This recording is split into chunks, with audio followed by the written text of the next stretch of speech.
오늘은 유머보다도 저는 성서신학을 전공했고 또 설교자들을 존경합니다.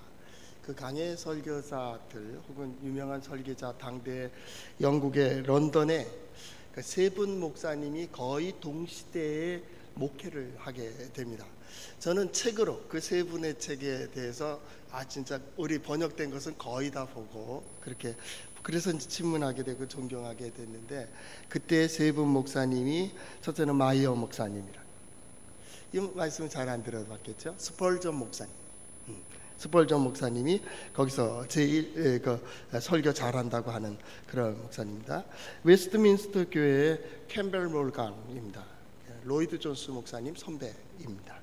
이 세 분 목사님은 아주 유명합니다. 지금도 많은 목사님들이 그들의 설교를 모범으로 해서 교육받기도 합니다. 그런데 이 마이어 목사님하고 몰간 목사님이 친구 사이입니다. 스펄전 목사님하고는 좀 거리가 있고, 친구 목사인데, 이 몰간 목사님이, 캠벨 몰간이 미국에 가서 이제 잠시 목회를 하시고 다시 런던으로 돌아오게 됩니다. 그래서 런던 한 도시에 당대 유명한 세 목사님이 목회를 하게 되는 겁니다. 근데 마이어 목사님이, 그 캠벨 목사님이 미국에 있을 때는 그를 위해서 기도를 많이 했습니다. 하나님, 그를 통해서 역사해 주시고 그 선포되는 대로 복을 이루어 달라는 기도를 많이 드리게 되죠. 그런데 캠벨 몰간이 런던으로 돌아오게 됩니다. 그리고 다시 그 웨스트민스터 교회에 이제 목회를 하게 되죠. 그런데 그 친구를 위해서 기도할 수가 없는 겁니다.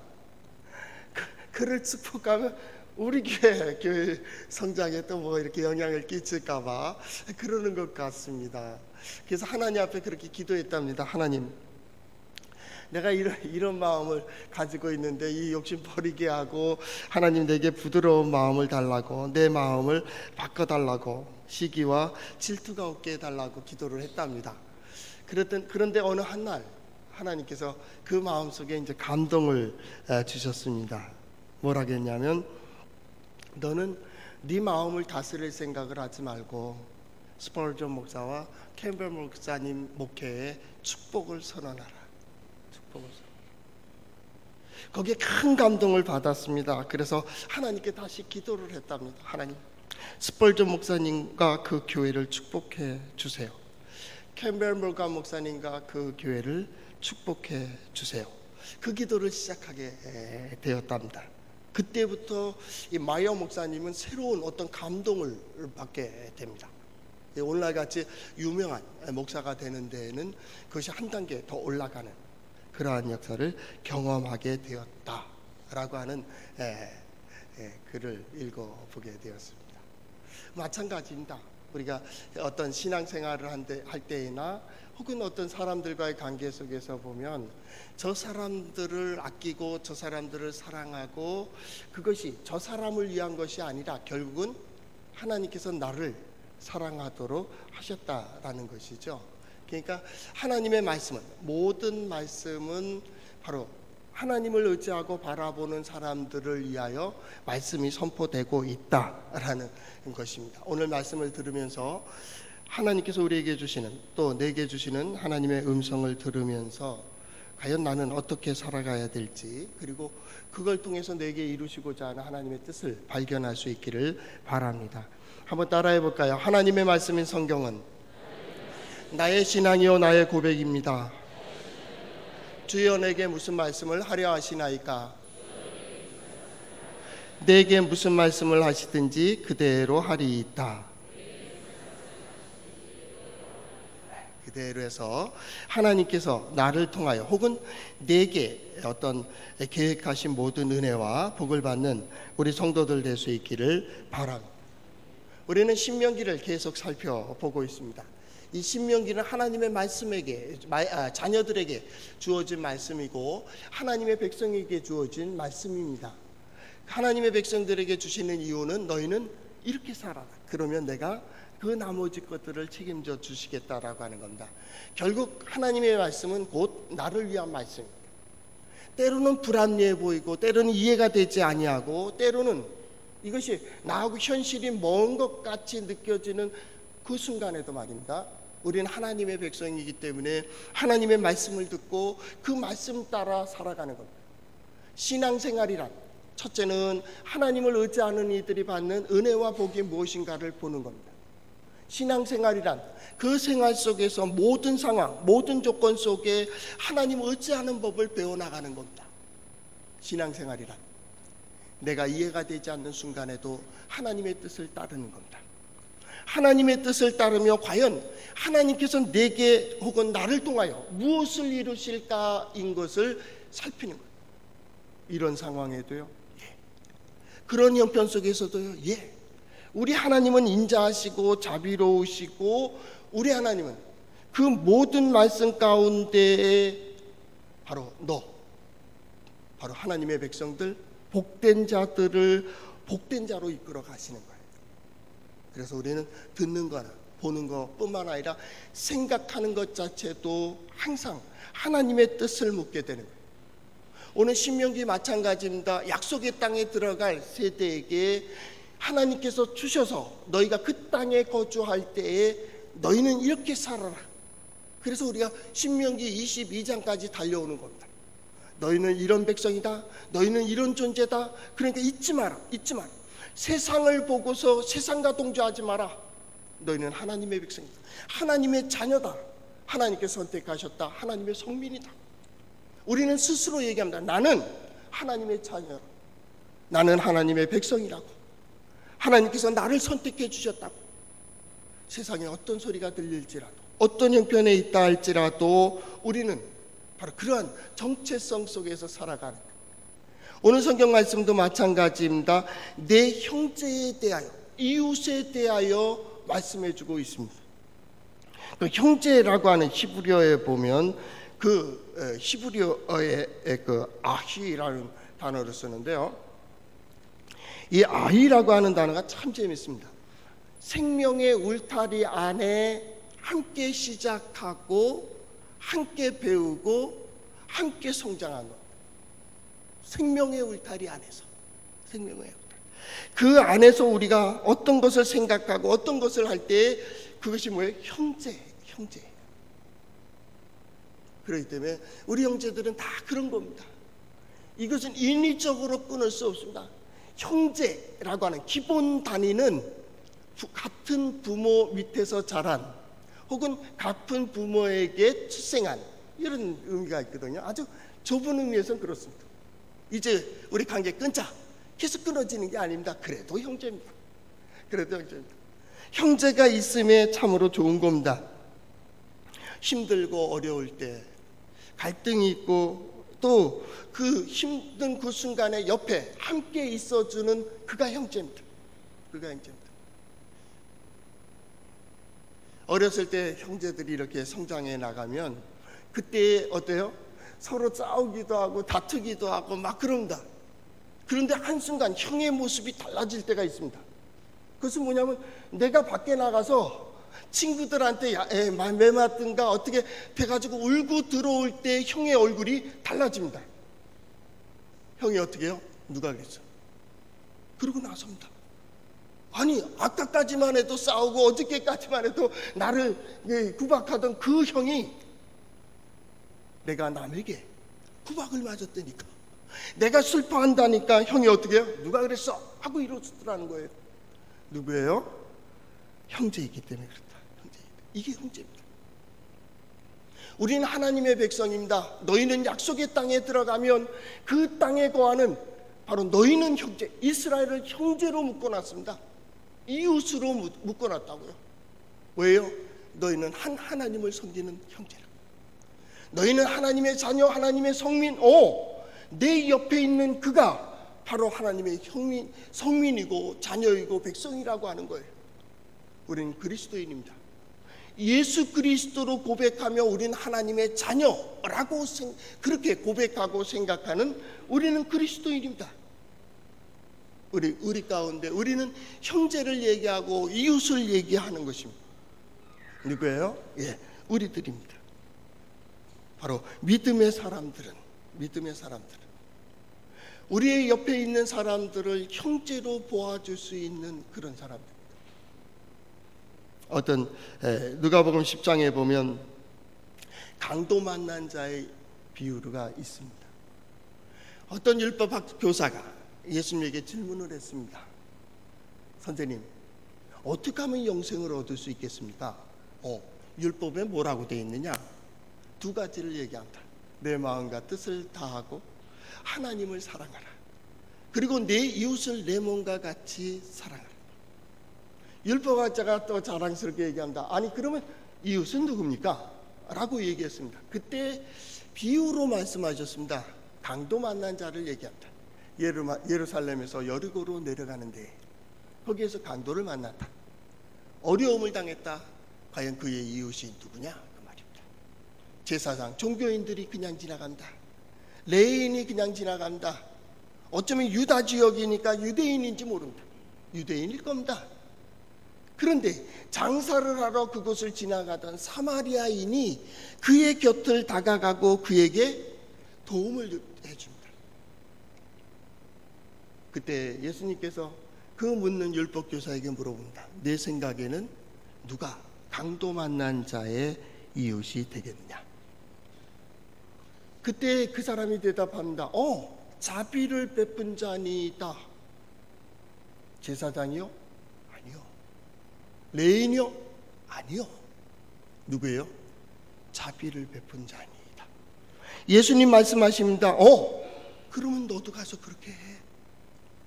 누가 나의 이웃이냐, 형제냐, 가족이냐 얘기하기 전에 내가 그의 형제가 되어주고 이웃이 되어주고 가족이 되어주고 하나님께서 우리를 하나님의 백성으로 하나님의 자녀로 삼아주신 이유는 너희가 세상에 나가서 너희 또한 하나님의 은혜를 받은 자답게 하나님의 사랑을 받은 자답게 그들의 이웃이 되어주라고. 가장 가까이는 가정에서부터 시작하세요. 형제들 가운데 때로는 마음에 맞지 않고 때로는 다투고 때로는 원망받을 일을 한 사람이라 할지라도 그에게 형제가 되어주세요. 그는 끝까지 형제됨을 포기한다 할지라도 하나님께서 우리를 기다려주시고 우리에게 참아주신 것처럼 참고 그들의 이웃이 되어주세요. 그들의 형제가 되어주세요. 우리 가끔 주차를 하다 보면 도시에서는 주차하기가 참 힘듭니다. 그러니까 남의 가게 앞에 이렇게 세워놓을 때가 있습니다. 뭐 어떻게 급하게 세워놓고 잠깐 나아갈 때 그 인상을 봐서 굉장히 험악해요. 아차, 잘못 세웠다 생각을 하지만 그 웃으면서 가서 아이고 아저씨 내가 여기 아무개 친척 집에 부모님 집에 왔는데 내가 딱 30분만 내가 지방에서 올라가고 30분만 내가 잠깐 세우기 위해서 여기 그러면 인상 쓰고 왜 세웠냐고 나오던 사람의 표정이 어떻게 되겠어요? 안 될까? 거의 그러지 않습니다. 그래요?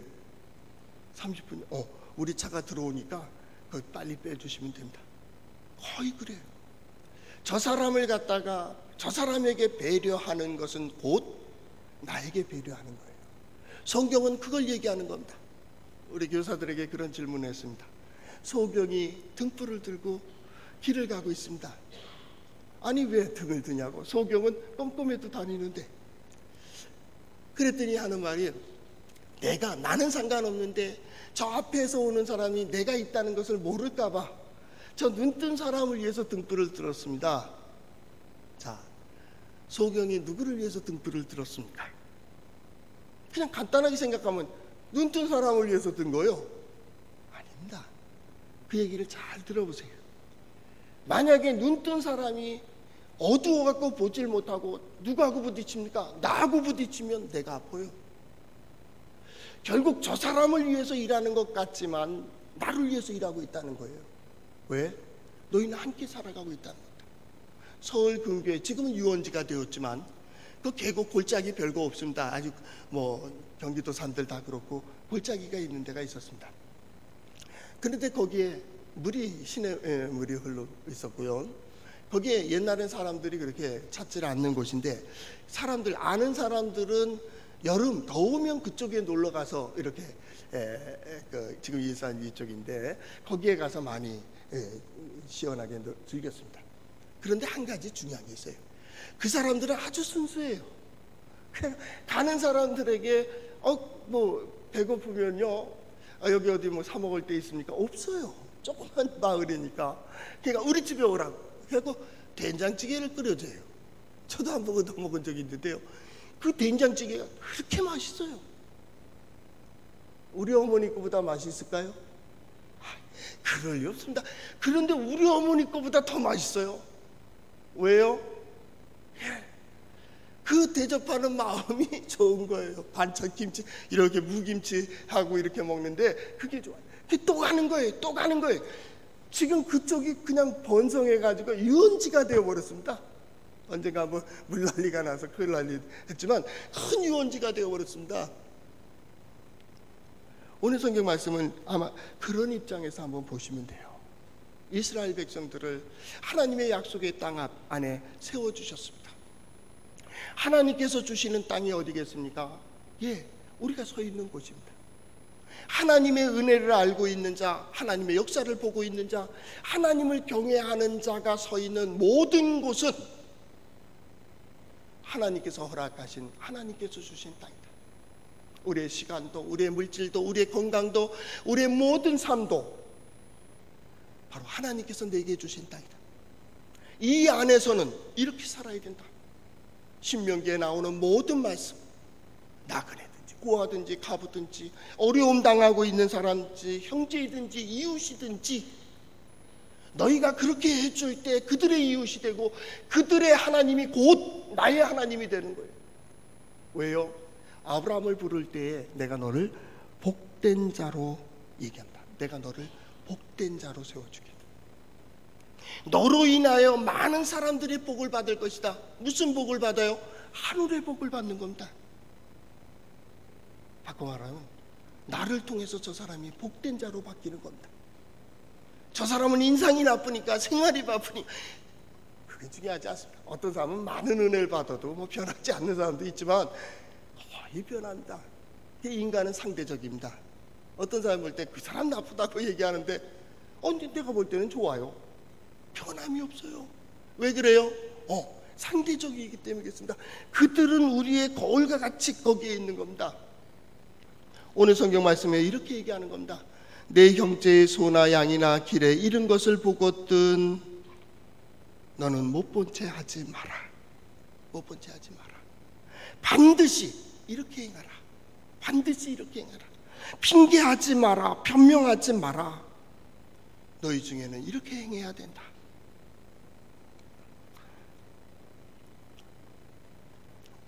그래서 오늘 성경 말씀에도 보니까 그들이 어떤 것을 잃었을 때, 내 형제가 어려운 형편에 빠졌을 때 너는 외면하지 마라.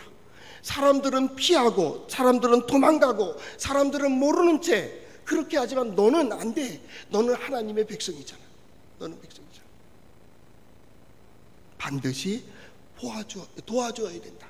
만약 불편하고 힘들더라도 너는 반드시 그들을 도와줘야 된다.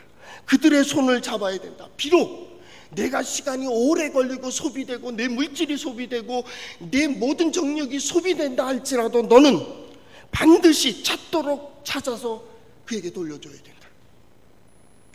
왜요? 너는 그들의 형제가 되어줘야 된다. 너는 그들의 형제이기 때문에 이유를 불문합니다. 이유 없습니다. 물질보다 귀중한 게 사람입니다. 물질은 잃어도 사람을 살면 기회가 있습니다. 사람을 잃어버리면요, 기회 없습니다. 사업하는 사람들도 그런 얘기합니다. 신용이라는 말입니다.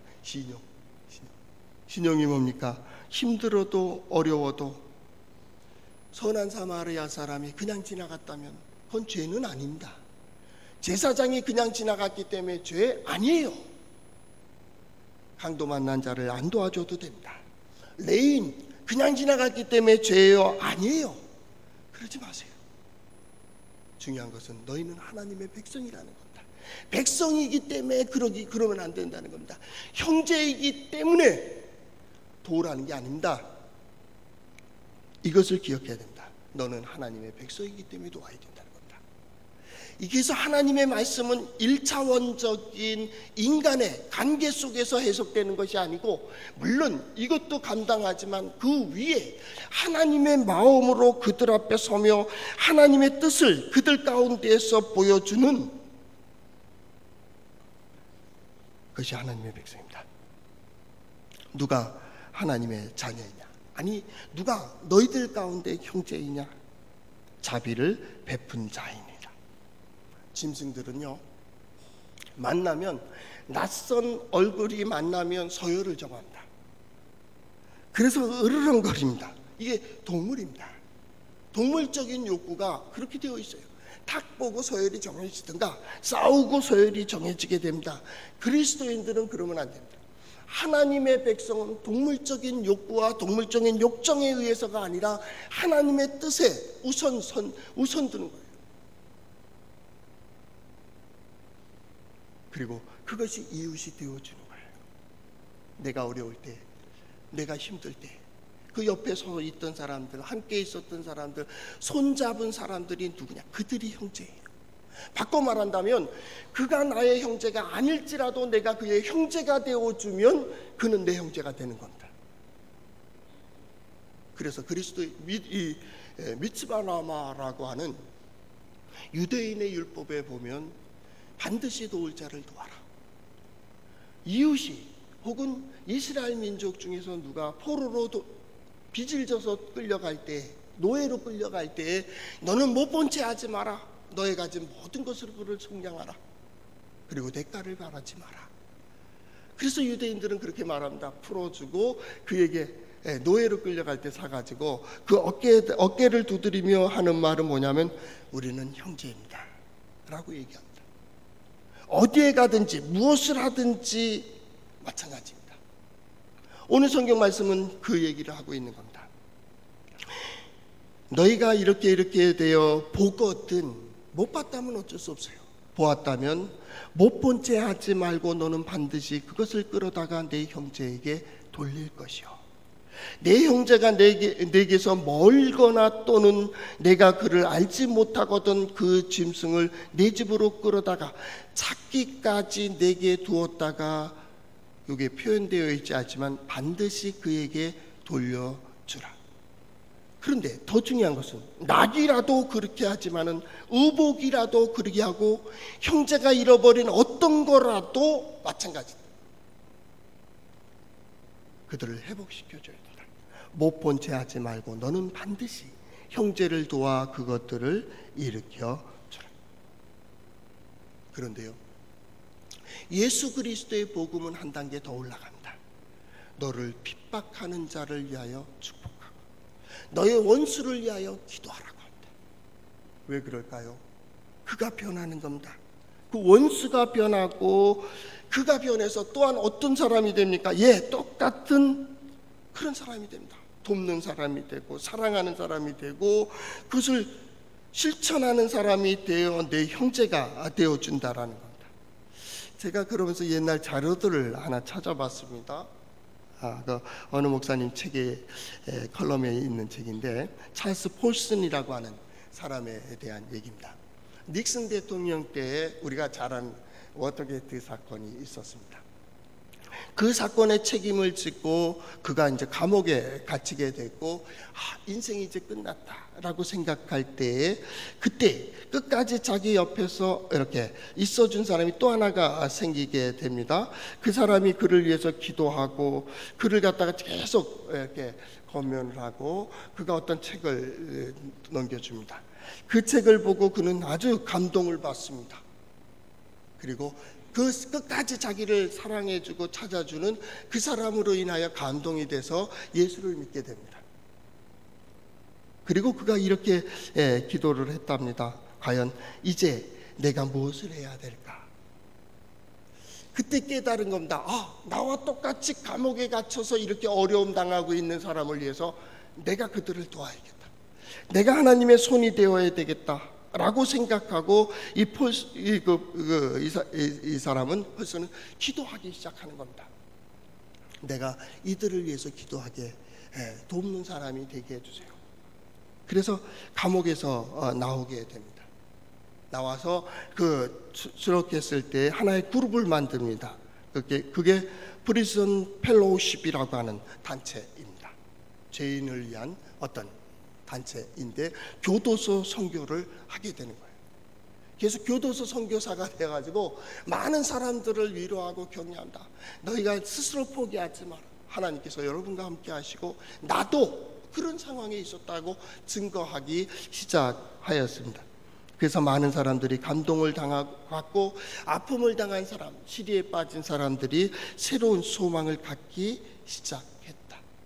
그래서 거기에 가입된 사람들이 참만 물질로 돕고 때로는 기도로 돕고 함께 사역하는 사람들이 많이 늘어나게 되었습니다.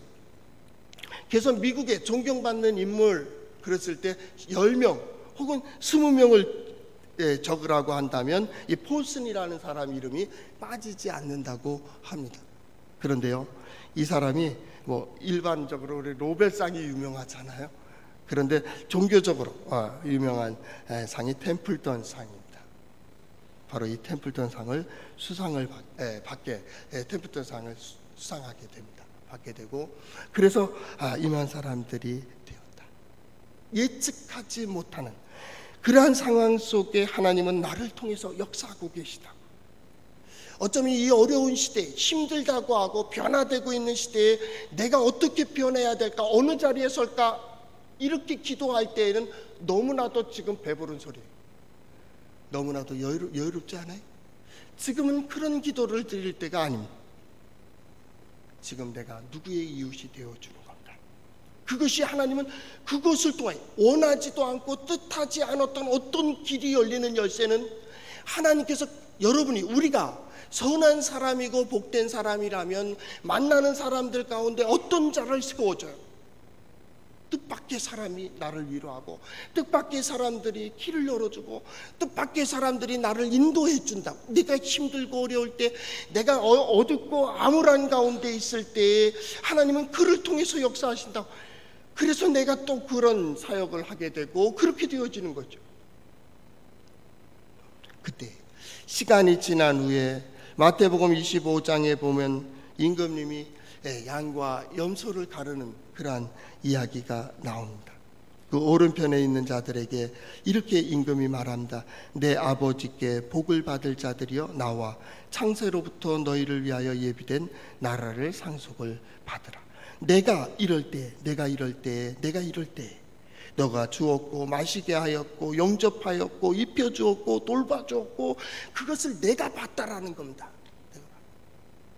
하나님께서 우리의 모습을 보고 우리의 삶을 감찰하실진데 이제 새로운 역사를 원하십니까? 우리의 문제가 어떤 것입니까? 경제적인 문제입니까? 인간관계 문제입니까? 어떤 뜻을 이루시길 원하십니까? 지금은 그 기도의 제목을 가지고 있다면 내가 나아가서 어떤 일을 하세요? 서야 될 자리, 해야 될 일들을 하며, 내가 누군가의 손을 붙들어 줄 때 하나님께서 내 손을 붙들어 주신다. 내가 누군가를 위로할 때 하나님은 나를 위로하고 계신다. 내가 누군가를 인도해 나갈 때 하나님은 나와 내 자손들을 인도해 가신다. 하늘은 스스로 돕는 자를 도우며 이 믿음의 사람들을 통하여 스스로 돕지 못하는 자를 돕도록 우리를 이끌어 가시는데 말입니다. 우리는 그걸 위해 부름받았습니다. 부활하신 주님께서 베드로와 대화하는 가운데 그렇습니다. 내가 나를 사랑하느냐? 예, 내가 주를 사랑합니다. 내가 진짜 나를 사랑해? 그랬더니 베드로 말합니다. 내가 주를 사랑하는 줄 주께서 아십니다. 그러면 계속 사랑해라? 아닙니다. 내 양을 먹이라. 내 양을 치라. 사람들 가운데 하나님의 모습을 보는 겁니다. 저 사람 모습 가운데서 저 사람들의 삶 속에 하나님께서 내게 보여주시고 들려주는 게 있습니다. 그것은 내 사명입니다. 내 사명. 지금은 그것이 필요할 때입니다. 왜요? 이웃이 힘들다고 하니까, 가족들이, 형제들이 힘들어 하니까, 그들이 어찌해야 될지 알지 못하고 있으니까 내 상처만 보고 있는 자가 아니라 내 상처를 싸매며 누군가의 상처를 위로하는 자가 되어질 때 하나님 먼저 나를 회복시켜 주신다. 나의 이웃이 누구입니까? 아니, 내가 누구의 이웃이 되어 주어야 되겠습니까? 진정 형제가 있습니까? 진정 이웃이 있습니까? 아버지의 뜻대로 행하는 자라야 내 형제, 내 부모가 되는, 나아가서 그들을 위로하시고 여러분의 손을 통하여 여러분의 가족들을 세우세요. 먼저 가족들이 온전히 서야 됩니다. 자녀들을 축복하세요. 그럴 때 자녀들이 나가는 길마다 하나님은 누군가를 세워주실 겁니다. 그리고 들려오는 소식 가운데 하나님이 어떻게 도우셨는지, 어떻게 역사하셨는지 반드시 보게 될 줄로 믿습니다. 기도하겠습니다. 사랑의 주님, 감사합니다. 여기 하나님의 뜻을 생각하며 하나님을 찬양하는, 하나님께 예배하는 백성들이 있습니다. 하나님, 먼저 저들을 위로하여 주시옵소서. 저들에게 소망을 허락하여 주시옵소서. 나아가 우리 가족들을, 형제들을, 부모님을 붙들어주며 위로하는 자로 서게 하여 주시옵소서. 그 가까운 데서 하나님의 능력과 역사를, 영광을 보게 하여 주시옵소서. 그래서 나가는 친구들, 이웃들 가운데 하나님의 손길이 되어주시고 우리의 주님의 마음이 되어서 저들을 회복시키는 우리 성도들 될 수 있도록 축복하여 주시옵소서. 예수님 이름으로 기도하옵나이다. 예수의 이름